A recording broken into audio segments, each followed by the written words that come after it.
Yo les amis, j'espère que vous allez bien. On se retrouve pour l'actualité sportive du côté du Real Madrid et du FC Barcelone. Nous avons enfin les premières images de l'entraînement de Kylian Mbappé au Real Madrid. Manchester City s'attaque encore à Rodrigo les amis, surtout avec l'arrivée de Kylian Mbappé. Il ne compte pas nous laisser tranquilles. Du côté du FC Barcelone, ils se sont enfin inclinés en pré-saison les amis. C'était face à l'AC Milan hier nuit suite au tir au but. Et pour terminer les amis, le FC Barcelone lance de fortes accusations contre Nico Williams. Ce sont les gros sujets de cette vidéo les amis. Donc pour ne rien rater, restez jusqu'au bout. Lâchez le petit pouce bleu qui fait toujours plaisir, ça aide au référencement. Sans plus tarder les amis, c'est parti. On commence cette vidéo d'aujourd'hui avec le Real Madrid les amis, et plus précisément avec le premier jour d'entraînement de Kylian Mbappé au Real Madrid. Ici nous avons les premières images de ces entraînements et comme vous pouvez le constater, tout le monde était heureux de le voir. Commencé par Jude Bellingham, Carlo Ancelotti, même le gars, ça se voit sur son visage, il est émerveillé par Kylian Mbappé, comme si c'était la première fois qu'il entraîne un si gros joueur, alors que le poteau, il a entraîné Cristiano Ronaldo, Kaka, Karim Benzema. Voilà, à cette époque-là, c'était encore lui l'entraîneur. D'ailleurs, j'ai une image que je vais vous montrer si je la retrouve. Voilà, on peut voir que c'est deux aires différentes,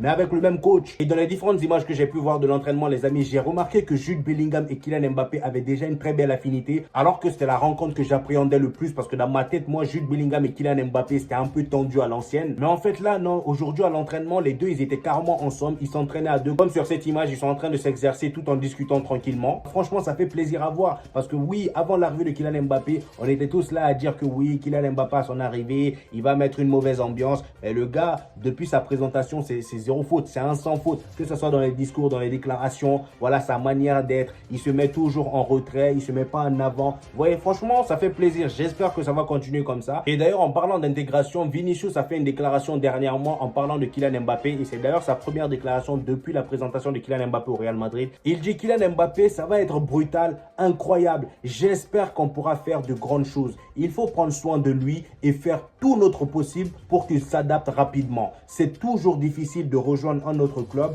mais on l'a déjà fait avec Jude Bellingham qui est arrivé la saison dernière et qui a brillé. Franchement, en entendant cette déclaration, je ne peux pas comprendre les gens qui détestent Vinicius. Franchement, le gars, malgré que ce soit le boss du Real Madrid, à chaque nouvel arrivant, il le met à l'aise et carrément ça devient son pote. Et là, il fait la même chose avec Kylian Mbappé comme il a fait avec Jude Bellingham auparavant. Et on a vu comment la saison dernière, il était avec lui, il n'était pas compliqué. Il y a même une fois où il a laissé Jude Bellingham prendre le penalty. Il se met jamais en avant et c'est pourquoi on aime Vinicius les amis. Maintenant, nous allons parler de la partie la moins drôle, la partie la plus débile. Voilà, le Real Madrid a attribué les rôles pour la saison prochaine, c'est-à-dire celui qui va tirer le penalty, celui qui va tirer les coups francs, le corner. Maintenant, on connaît les amis. Et voici le choix.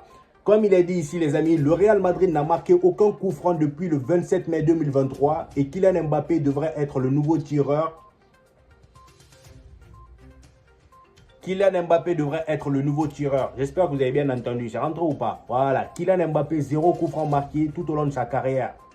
Je ne sais même pas si en centre de formation, il avait marqué un coup franc. Je ne sais même pas. Je ne suis même pas sûr. Voilà. Et je parie à 100% qu'il n'a jamais marqué. C'est à lui on va confier nos coups francs. Là, on n'est pas dans la merde. Après, moi, je reste sur mes gardes parce que Kylian Mbappé, c'est quelqu'un, quand on le critique sur une chose, il s'entraîne et il devient meilleur. On a vu avec les pénaltys, depuis qu'il a raté son pénalty avec l'équipe de France, je ne sais plus si c'était à l'Euro ou je ne sais contre quelle compétition. Le gars, carrément, tellement les gens lui sont tombés dessus sur les réseaux sociaux. Le gars, il s'est entraîné et il est devenu le meilleur tireur de pénalty au monde. Actuellement, les gars, qu'on se dise la vérité, c'est le meilleur tireur au monde, voilà, en termes de ratio, pas en termes de style de tir, mais en termes de ratio, c'est le meilleur. Depuis ce penalty raté là, il n'a plus raté aucun. Et comme vous le savez probablement, le tireur de penalty sera Vinicius et le tireur de corner sera Rodrigo. Donnez-moi d'ailleurs vos avis en commentaire par rapport à ça, j'ai envie de rigoler un peu parce que je sais qu'il y en a plein qui sont pas d'accord avec Kylian Mbappé en tant que tireur numéro 1 de coup franc. Et d'ailleurs, étant donné que ça fait énormément de polémiques cette histoire de coup franc là, le média Marca nous a donné un peu plus de détails sur pourquoi le Real Madrid a attribué le coup franc à Kylian Mbappé. Voici ce qui est dit. Valverde pourrait les tirer, mais Ancelotti aime le garder au bord de la surface pour ses tirs et pour arrêter les contres. De son côté, Jude Bellingham est très intelligent quand il s'agit de se déplacer dans la surface et de faire des contres. Alaba, lui, a un excellent toucher de balle et un bon pied gauche. Et le club voulait lui attitrer les coups francs. Problème, trop souvent blessé. Ils enchaînent en disant, avec l'arrivée de Kylian Mbappé, les problèmes de coups francs directs sont terminés. C'est le Français qui va les tirer. Waouh, les problèmes de coups francs directs sont terminés. Franchement, cette phrase-là est glauque. Comment ça, les problèmes de couvre? Vous êtes sûr qu'avec Kylian Mbappé, c'est terminé? Bref, les amis, toujours avec Kylian Mbappé, nous avons ici les détails de sa maison, la maison qu'il a achetée à Madrid. Il était dit que c'était l'ancienne maison de Sergio Ramos. Mais là, les amis, ils nous ont confirmé qu'en fait, c'était pas la maison de Sergio Ramos, mais c'est celle de Gareth Bale, pardon. Voilà, la maison de Gareth Bale. Donc, voici les détails. La villa fait 1200 mètres carrés, 7 chambres et 11 salles de bain. 11 salles de bain pour 7 chambres. Alors, je ne sais pas qui est-ce qui a besoin d'autant de salles de bain pour se laver.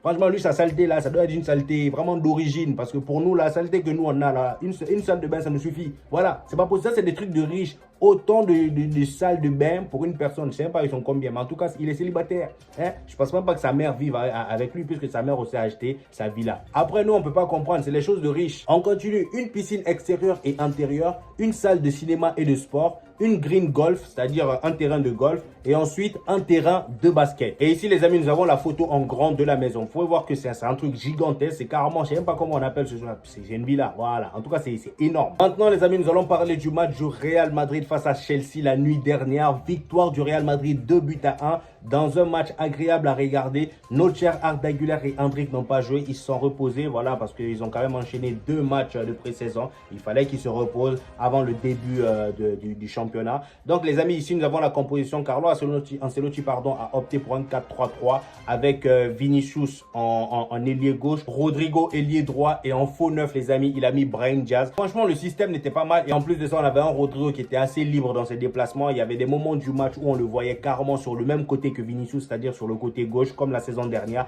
Et la saison dernière, c'était en 4-4-2. Mais là, c'est en 4-3-3 avec un faux neuf. Et d'ailleurs, Rodrigo, hier, il a sorti un très beau match. Voilà, son match n'était pas catastrophique. J'ai bien aimé. Et d'ailleurs, il faisait des passes de taré. Surtout en première mi-temps, il a lâché une passe là. Je sais pas c'était à qui, peut-être à Brahim Diaz. Mais franchement, son match était pas mal. Celui qui a beaucoup rendu fou Chelsea hier nuit, c'est Vinicius. Parce que le poteau, je sais pas ce qu'il a contre Reece James là. Mais chaque fois qu'il rencontre ce gars-là, le gars termine le match traumatisé. C'est pas possible. Regardez même les photos. Voilà, regardez les images, les actions de lui et Reece James. À chaque fois, Reece James est en PLS. C'est soit il est par terre, la jambe à l'air. Je sais pas quel genre de position il cherche à nous faire. Mais là, on est sur YouTube. Évite-nous ces bêtises-là. Vinicius, franchement, hier, il était en mission. Il était en mission, il est venu prendre des coudes avec Chelsea. Même si hier, je le rappelle, il a joué, je crois, 62 minutes si je ne me trompe pas. Il est sorti ensuite. Mais les gars, il n'a pas beaucoup tiré. Hein. Voilà. Et d'ailleurs, ça, c'était un problème hier, surtout en première mi-temps. Dans la surface, il y avait beaucoup trop de cafouillage. On ratait beaucoup. Voilà. On n'était pas assez coordonnés dans les dernières actions, alors qu'on combinait très bien. Voilà. Mais dans la dernière action, on faisait toujours n'importe quoi. À l'image du premier but qu'on a marqué d'ailleurs, le but de Ceballos, là. Voilà. Le but Bourbier, là. Vous voyez ce que je veux dire? Mais par contre, le deuxième but du Real Madrid était juste incroyable. Que ce soit la passe, que ce soit le but de Brahim Diaz. Tout était incroyable, les amis. Vinicius a lâché en extérieur. Vraiment. Ça, c'est devenu même une habitude. C'est devenu sa spécialité. Ça c'est le résultat de s'entraîner pendant 6 ans, les amis, avec Modric. Le gars, il a maintenant cette facilité de lâcher des passes. Et puis, il a lâché ça avec une certaine facilité. J'ai été choqué, les gars, franchement. Et dès qu'il a fait la passe, les amis, Brahim Diaz était là pour prendre des coudes avec le gardien. Il est venu, il a éliminé le gardien facilement et il a mis dedans. Célébration habituelle, voilà.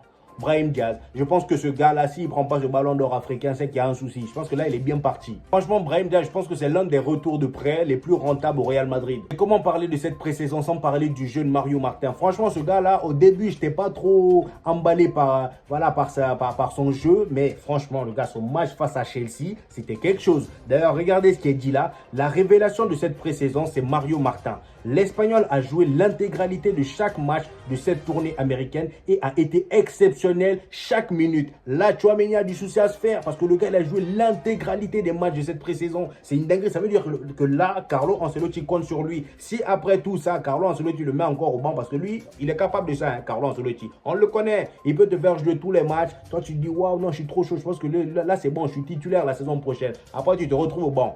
C'est ça. En tout cas, là, au moins, il y a de la concurrence au milieu, surtout au poste de 6. Maintenant, parlons de la défense du Real Madrid, les amis. Franchement, la défense du Real Madrid, au bout d'un moment, va falloir se poser des questions. Même si hier, Militao, c'était beaucoup mieux que le match précédent. Mais les gars, moi, j'ai trouvé qu'on était un peu fébrile derrière. Même si on ne s'est pas pris beaucoup de buts. Mais il y avait une certaine facilité de pénétrer dans notre surface. D'ailleurs, regardez le but que Chelsea a marqué là. Le Moudoueke ou Moudouaka, le but sur la tête là. Voilà, le coup de tête qu'il a mis et ensuite il a marqué là. Franck Garcia, le poteau, il est là, il saute pas. Comme s'il avait décidé de ne pas sauter sauter dès le début de l'action. Il ne voulait pas sauter. Voilà, le gars il est venu, il a sauté avec une certaine facilité. Franck Garcia, il est là, il regarde. Sterling de l'autre côté, le gars, il pénétrait la surface facilement. Maintenant, les amis, nous allons parler de Rodrigo. Manchester City, maintenant qu'ils voient qu'on est heureux, nous, on est là, on s'ambiance. On n'a même pas fini avec l'arrivée de Kylian Mbappé. On est là, on se réjouit sur son premier jour d'entraînement. Ils veulent nous faire chier. Regardez ce qu'il dit. Pep Guardiola rêverait de signer Rodrigo à Manchester City. Mais tout dépend du Brésilien. Encore une fois, Pep Guardiola, comme je t'ai dit, c'est bien beau de rêver, mais il va falloir doser tes rêves. Je t'ai dit, il faut doser tes rêves. Depuis la saison dernière, tu rêves. On t'a réveillé maintes fois, tu veux pas, tu veux te rendormir. On va chercher une bassine d'eau pour te réveiller, on va t'aider. C'est pas possible de rêver autant. Laisse Rodrigo là où il est. Je sais que là, l'arrivée de Kylian Mbappé, voilà, dans vos têtes, vous pensez que ça y est, Rodrigo va paniquer, il va vouloir quitter. Non, laissez-le tranquille, il veut jouer au Real Madrid. Et d'ailleurs, regardez ce qu'ils disent, hein. À Manchester City, ils pensent que l'arrivée de Kylian Mbappé au Real Madrid pourrait leur permettre de signer Rodrigo. Vous voyez? Dans leur tête, il se passe des dingueries. Depuis que Kylian Mbappé a mis pied au Real Madrid, là, dans leur tête, ça y est, Rodrigo va tailler. Laissez-le tranquille. Maintenant, les amis, nous allons parler de nos chers voisins, les frères barcelonais. Le FC Barcelone, les amis, s'est enfin incliné dans cette pré-saison. Mais ils sont inclinés de la bonne façon. Voilà, parce que c'était un match nul et ils ont perdu au tir au but. Tir au but, là même, Jules Koundé, Mikhail Faye et l'autre, là. Franchement, je sais pas où ils avaient la tête. Mais façon d'eux, ils ont raté leur penalty, là même. On dirait ils ont fait exprès aussi. Après, ils partent timidement, comme s'ils regrettaient. Mon frère, fallait te concentrer aussi. Hein? Parce que le Barça, ils ont souffert. Hein? C'était une remontada. Hein? Parce que là, Manchester City menait 2-0. Et ensuite, le FC Barcelone, grâce à leur jeu, les jeunes du Barça, encore une fois, ils ont posé leur jeu. Ils n'ont pas paniqué. Pauvre Victor, encore une fois, passe magnifique à Robert Lewandowski. Et pauvre Victor, les amis, il va falloir qu'on en parle encore une fois. Parce que lui, il commence à devenir un danger.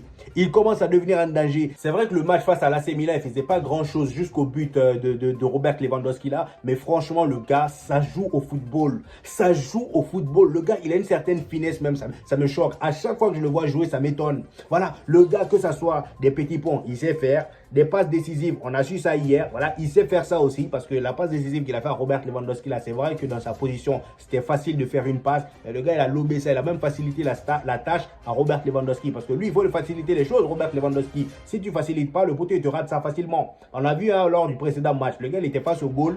On l'a fait la passe était bien faite, mais le poteau, il s'est mêlé les pattes. Pauvre Victor l'a aidé à mettre dedans. Par contre, dans ce match face à l'AC Milan, on peut pas le critiquer parce qu'il a fait un bon match. Voilà, franchement, son match était incroyable. Moi, j'ai bien kiffé. Après, les gars, je vais pas vous mentir, j'ai pas regardé votre match très attentivement parce qu'il y avait aussi le match du Real Madrid, mais j'ai quand même regardé les grandes lignes, on va dire les grandes actions du match et les parties les plus importantes. Je pense qu'on est tous d'accord pour dire que pour Victor, c'est la révélation de cette pré-saison du côté du FC Barcelone. Voilà, parce que le gars, en 3 matchs, face à Manchester City, il t'a marqué. Voilà, face au Real Madrid, pardon, il t'a aussi marqué. Ensuite, face à l'AC Milan, il t'a fait une passe décisive. Voilà, le gars, il est en feu. Nous allons parler d'un autre crack du FC Barcelone, c'est Pablo Torre, les amis. Le FC Barcelone compte sur lui. Le club veut un effectif fourni et estime qu'il a sa place, contrairement aux 2 dernières saisons. Et sa bonne pré-saison le confirme. Hansi Flick est très satisfait du jeune milieu. Là, Hansi Flick, les gars, il est amoureux de Pablo Torre. Les jeunes de la Masia l'ont convaincu depuis les entraînements. Avant même la pré-saison, il était déjà convaincu. Et je pense que ce soit Pablo Torre,